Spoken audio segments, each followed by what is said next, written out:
आज आम बनइबा कोसला शाग तरकारी आउ ये बहुत सुंदर बहुत टेस्टी रहिबो बिना प्याज रसुन आम बनइबा जे ए रेसिपी ना आपण उषा बार व्रत रे बनई खाई परिबे। खास करी वर्तमान मार्गशीर मास चलछि, मार्गशीर मास रे मध्य एमती बनई की होछि खाई परिबे गुरुवार रे। नमस्कार, लिपा किचन रे आपण समस्त को स्वागत।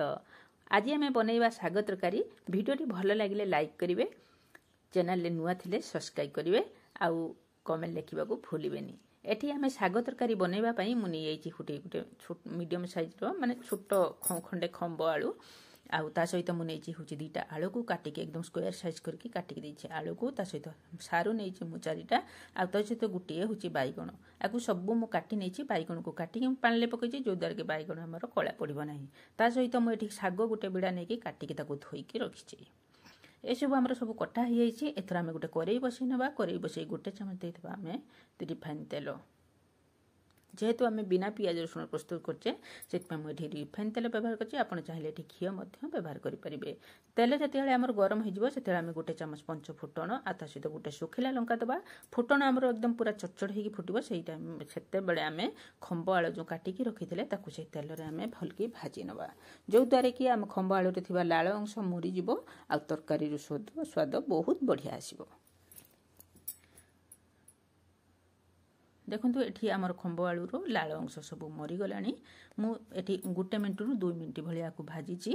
2 मिनिट भितरे हमर होची खंब आलू रो लाळ अंश सब मरी गलानी।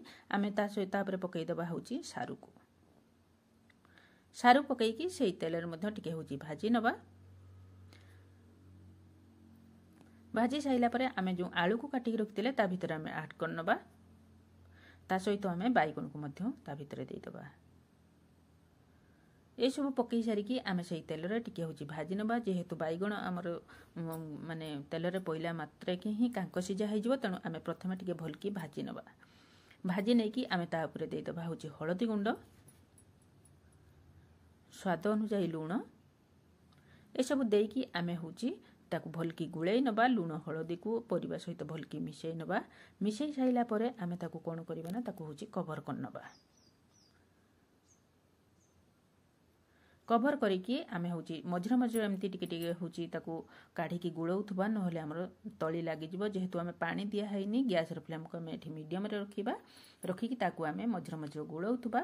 एपटे आमे गोटे ग्राम जै नै जिबा जार, ता सहित नै जिबा आमे हाफ चमच रो सोरिष, हाफ चमच जीरा, 7 ରୁ 8टा होची नै जिबा बादाम आउ हाफ इंच रो अदा आउ एठी होची 3 चामच आमे नैचे छोट चामच रे नडिया कोरा आउ ता सहित नैचे आमे गुटे लंका। आपण एठी कंचा लंका सुखिला लंका जे कोनसी लंका व्यवहार करि परिबे। आउ एठी दे देबा टिके पानी। पानी देके आमे गुटे भलकी फाइन पेस्ट बनै आनिबा।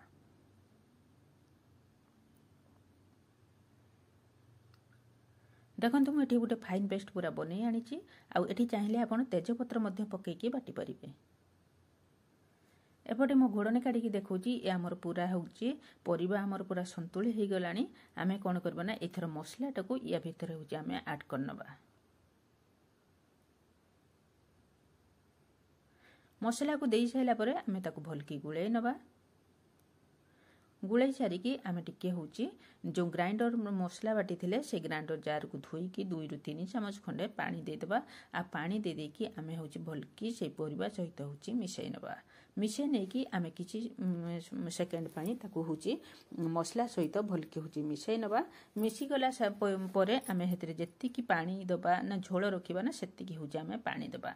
पानी देई की भलकी मिसै नबा। मिसै नै की ता भीतर दे दबा आमे गुटे बड़ साइज रो कटा टमाटो एकदम पूरा बड़ बड़ साइज करी पकेबे।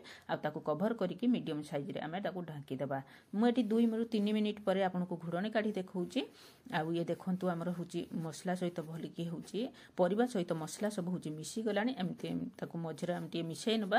मिसै देकी पुणी आमे कवर करनबा 1 मिनिट। 1 मिनिट परे मु आपन देखुची ये होची परिबा हमर केते सिजिची। अधारू अधिक सिजी गलानी। तेणु आमे एई टाइम रे कोन करबा ना जो काटी की रखिथिले शाग ताकू ता भितरे होची ऐड करनबा। शाग को आमे जमा भी मिसैबानी ता भितरे खाली ऊपर टिके खेळै दबा। आउ ताकू होची घुडनी देकी घुडै दबा 1 मिनिट ରୁ 2 मिनिट। मु एठी 1.5 मिनिट परे आपन काढी की देखौची। देखंतु शाग पूरा भलकी सिजी गलानी।